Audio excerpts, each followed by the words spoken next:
नमस्कार।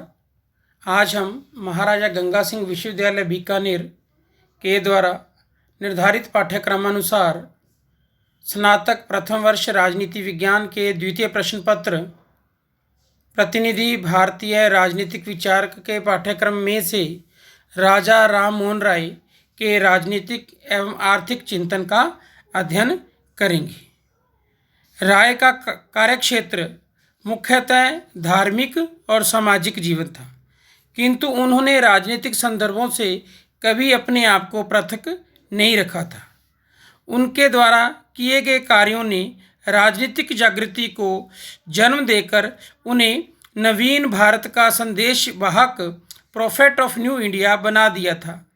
राय के पूर्व संपूर्ण देश की तो क्या बात, कलकत्ता जैसे महानगर में भी कोई राजनीतिक जीवन नहीं था। जनता में अपने नागरिक अधिकारों के प्रति कोई विचार नहीं था और विदेशी हुकूमत के सामने अपनी शिकायत रखने की बात कोई सोचता भी नहीं था।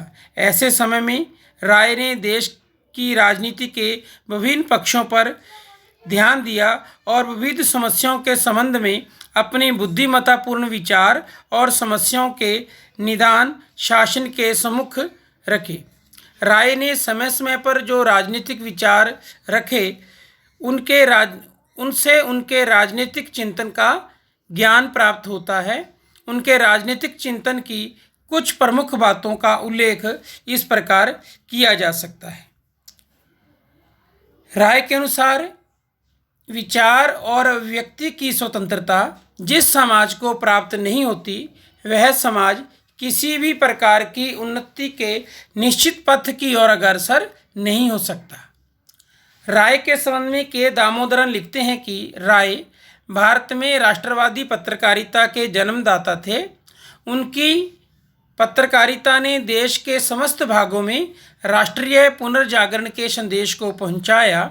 उनका संदेश मानवता और विश्व बंधुत्व का संदेश था।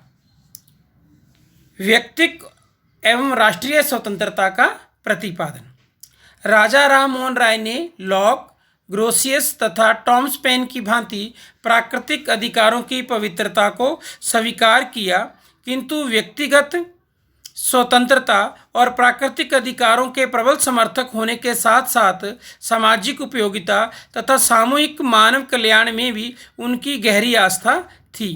अतः अधिकारों और स्वतंत्रता के व्यक्तिवादी सिद्धांत के समर्थक होते हुए भी उन्होंने आग्रह किया कि राज्य को समाज सुधार तथा शैक्षणिक पुनर्निर्माण के लिए कानून बनाने चाहिए।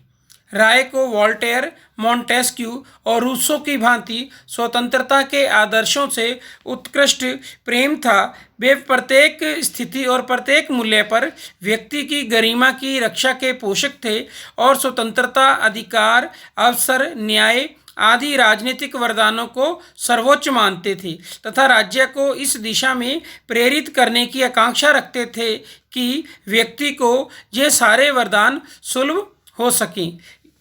राय को अपने देश से गहरा प्रेम था। बौद्धिक तथा सामाजिक मुक्ति के वे समर्थक थे और राजनीतिक स्वतंत्रता में भी उनका विश्वास था। लेकिन इसके साथ ही यह भी एक तथ्य है कि एक प्रबुद्ध राष्ट्र द्वारा शासित होने तथा उनके संपर्क में आने से होने वाले लाभ उनके मन मानस पर छाए हुए थे। अतः स्वराज्य के पैगंबर की स्थिति प्राप्त कर पाना उनके लिए संभव नहीं था।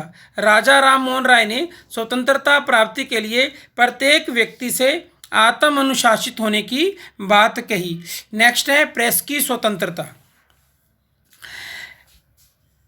राय ने द्वारकानाथ ठाकुर, हरचंद घोष, गौरीशंकर बनर्जी, प्रसन्न कुमार टैगोर तथा चंद्र कुमार टैगोर के साथ मिलकर प्रेस की स्वतंत्रता के लिए सर्वोच्च न्यायालय को एक याचिका भेजी। प्रेस की स्वतंत्रता के लिए किए गए इस कार्य में राजा राम मोहन राय का मुख्य हाथ था। जब याचिका अस्वीकृत कर दी गई, तब सह परिषद सम्राट के पास अपील की गई। अपील में इस बात पर बल दिया गया कि स्वतंत्र प्रेस ने संसार के किसी भी भाग में कभी क्रांति को जन्म नहीं दिया। इसके विपरीत जब प्रेस की स्वतंत्रता पर प्रतिबंध लगा दिए जाते हैं तो जनता का असंतोष चरम अवस्था में पहुंचकर क्रांति को जन्म देता है। जब सहपरिषद सम्राट से भी अपील अस्वीकृत हो गई तो उन्होंने अपने फारसी भाषा के पत्र मिरात उल अखबार का प्रकाशन भी स्थगित कर दिया। राय ने जिस रूप में अपना विरोध व्यक्त किया वह प्रेस की स्वतंत्रता के प्रति उनकी अगाध निष्ठा का प्रतीक है। राजा राम मोहन राय एक कुशल पत्रकार भी थे। उन्होंने 1821 में संवाद कौमुदी नामक बंगला पत्रिका तथा मिरात उल अखबार नामक फारसी पत्रिका भी प्रारंभ की थी। नेक्स्ट है न्यायिक व्यवस्था का स्वरूप।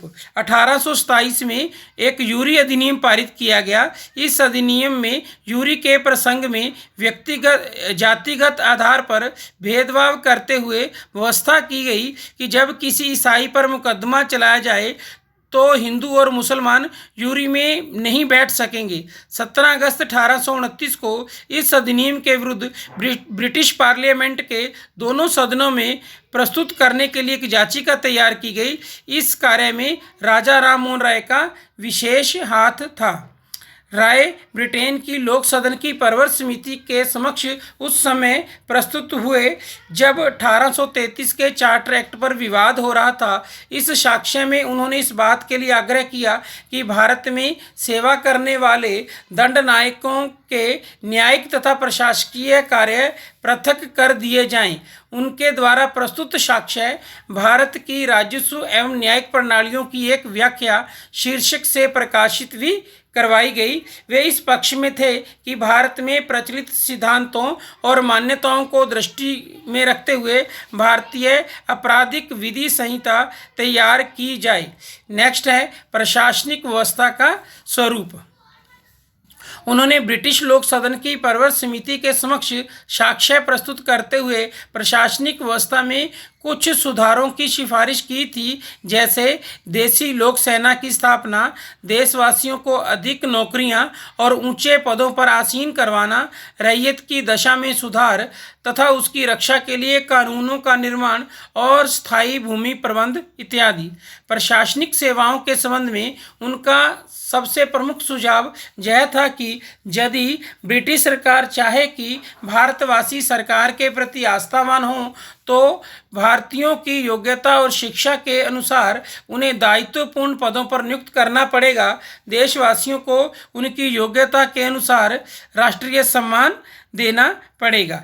नेक्स्ट है राजनीति और कानून के माध्यम से समाज सुधार। राय एक महान समाज सुधारक थे।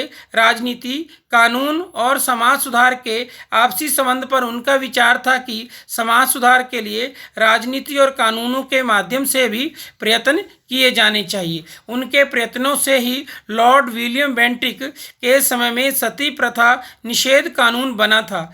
वे स्त्री पुरुष समानता और नारी उद्धार के समर्थक थे और तत्कालीन भारत की परिस्थितियों में महिला वर्ग की स्थिति में सुधार के लिए विशेष आवश्यकता अनुभव करते थे। नेक्स्ट है मानवतावाद और विश्व बंधुत्व। राजा राम मोहन राय का दृष्टिकोण वसुधैव कुटुंबकम अर्थात पूरी वसुधा ही, पूरी पृथ्वी ही मेरा परिवार है। वे विश्व मानवतावादी थे। वे बंधन मुक्त हो चुके थे और इसलिए उन्होंने उनका सार्वभौमिकता में विश्वास था।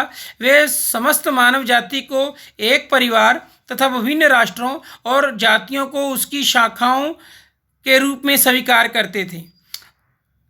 वे ईश्वर से प्रार्थना करते थे परमात्मा धर्म को ऐसा बना दे जो मनुष्य और मनुष्य के बीच भेद और घृणा को नष्ट करने वाला हो और मानव जाति की एकता तथा शांति का प्रेरक हो। उनके इस कथन में उनका अंतर्राष्ट्रवाद वसुधैव कुटुंबकम झलकता है। राय के चिंतन के उदारवादी पक्षों का उल्लेख करते हुए बिपिन चंद्र पाल ने कहा है, समष्टि व व्यक्ति, ईश्वर व मनुष्य, मानवता व राष्ट्रीयता, समुदायवाद व व्यक्तिवाद के मध्य अनिवार्य तारतम्य राजा राम मोहन राय के चिंतन का केंद्रीय तत्व है, सेंटर पॉइंट है। यह थे राजा राम मोहन राय के राजनीतिक विचार। अब हम देखेंगे राजा राम मोहन राय के आर्थिक विचार। राजा राम मोहन राय ने विधिवत रूप में किन्हीं आर्थिक सिद्धांतों का प्रतिपादन नहीं किया, लेकिन देश की आर्थिक समस्याओं के प्रति वे निश्चित रूप से जागरूक थे। वे आर्थिक क्षेत्र में उनके विचार प्रमुखतः इन उद्देश्यों से प्रेरित थे। प्रथम, भारत की साधारण जनता, किसान और मजदूरों की जमींदारों, जागीरदारों और शासन के शोषण से रक्षा होनी चाहिए। देश के नागरिक, प्रशासन और सैनिक व्यय में कमी होनी चाहिए, जिससे सरकार को अधिक कर लगाने की जरूरत ही न पड़े।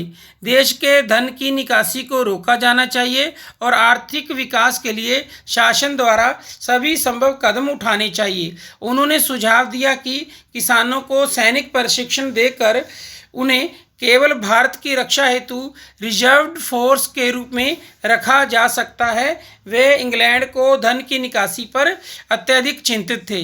भारत में ईस्ट इंडिया कंपनी को नमक तैयार करने का एकाधिकार प्राप्त था।